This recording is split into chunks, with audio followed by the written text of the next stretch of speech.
Beyond the Bay, a massive manhunt spanning 3 states is underway for the person responsible for shooting 2 Pennsylvania state police officers. This autopsy report will not solve the mystery, but it did give a few new details. Officers say it was a bloodhound that alerted them to the scent of the 2-year-old, and that is where they found his body in 6 feet of water. It is under control. It took them a couple of hours to get it under control, but you can see there's still plenty of hot spots. Take a look over here.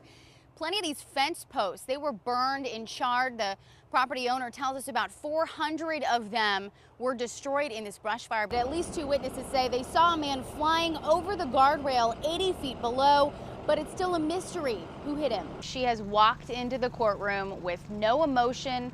Every now and then she'll look up. She might smirk with her attorney, but that is it. I have not seen her show any kind of emotion like this. She then dragged it over to the wall.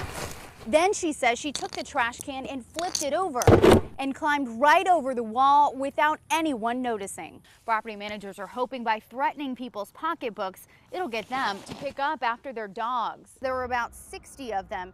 He says it was all about making a statement. He wants everyone to know where they're being watched and how. On a 25-foot sailboat like the one the Hakens were on for their journey, you can see there's not much space. I know it may seem like a far-fetched idea, but there are plenty of autonomous cars on the market right now, just like this one. Check it out. I'm about to park this car with no hands at all. It's doing all the work for me, and analysts say this is the future. What does this mean for those civil suits pending against Casey Anthony? One coming from Roy Kronk and the other one coming from Zenaida Gonzalez. Well, if she does successfully file for Chapter 7 bankruptcy, that means both of those lawsuits could get thrown out. So a big day for her. Things should be starting here around 1:30, and we will bring you all the coverage coming up. Reporting in downtown Tampa, Erin Maloney, Bay News 9. Former Teacher of the Year Ethel Anderson refused a 15-year plea deal before this trial started, and that choice backfired. Now that she's guilty, she faces 135 years behind bars. Ethel Anderson hugged her parents and stood quietly as the verdict was read. All 9 counts, guilty. The jury find as follows as to count 6 of the charge.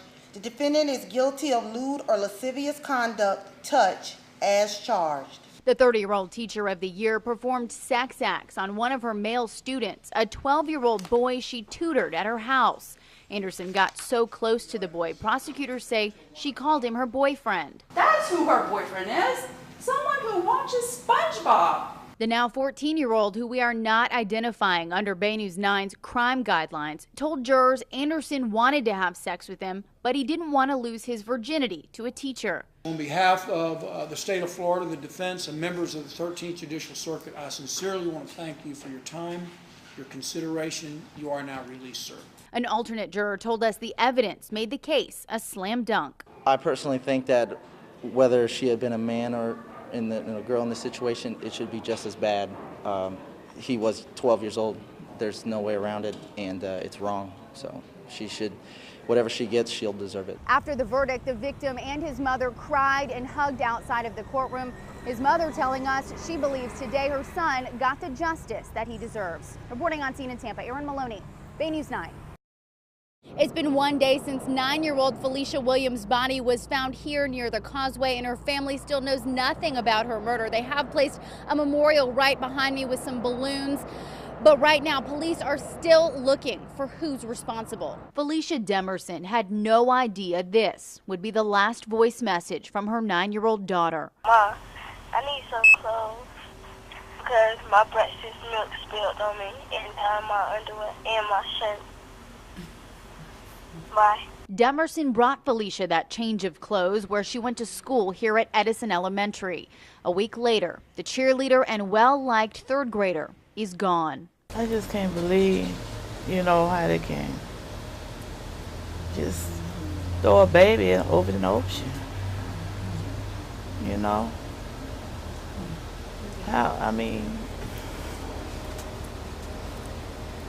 She was 9 years old. Police are trying to figure that out too. Who would take the youngster and why her naked body was found here by the Courtney Campbell Causeway.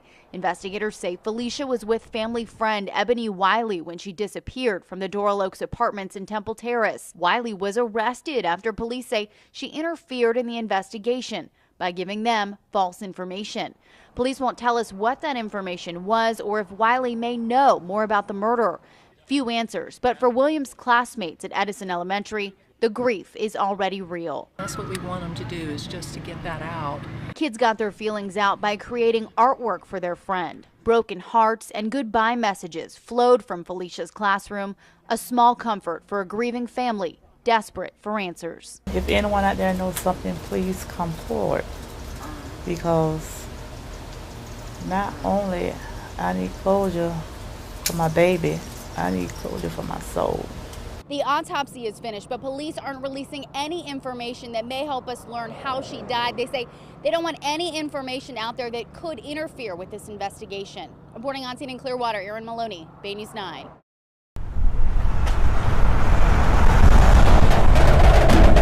The atmosphere is electric at Steinbrenner High School in Lutz as the Warriors' first pep rally of the season gets underway. But it's an even more important first for senior Caitlin DeRosa. I'm 100% nervous. I'm sweating like a big potato fry. DeRosa and 2 other students with special needs are getting the chance many high school girls dream of, a spot on the cheerleading squad. They call themselves the Steinbrenner Stars. It's been wonderful. It's been like a dream come true again. I'm still a little freaking out. Caitlin says again because she was a cheerleader 10 years ago before she was hit by a car and nearly killed. With brain damage and limited use of her legs, the 19-year-old never thought she'd see this day. For 3 weeks, Caitlin, Melanie, and Julia practiced side by side with the high school cheerleading squad. What's the most important part of being a cheerleader? All to perfect their routine for the pep rally. It is my pleasure now to introduce you to Julia, Melanie, and Caitlin. But they didn't know their performance would be so meaningful. And they definitely weren't expecting this. We are the best.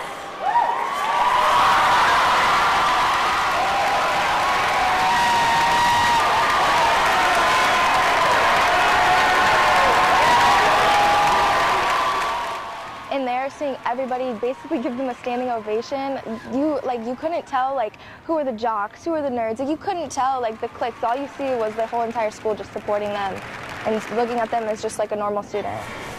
Normal, something DeRosa says she hasn't felt since her accident. It feels like a touch of the angels. It feels like everything just went away, the pain, and it feels wonderful. It was amazing. I'm gonna start crying. But just to see a team include her, because she's wanted that for so long. The cheerleaders thought they were the ones giving the lessons, but in the end, Captain Jordan Reese says it was the other way around. They're no different than us. You have to be positive about everything, no matter what situation you have. We're so happy to be a part of their lives, and it's definitely going to be a lifelong friendship. In Lutz, Erin Maloney, Bay News 9.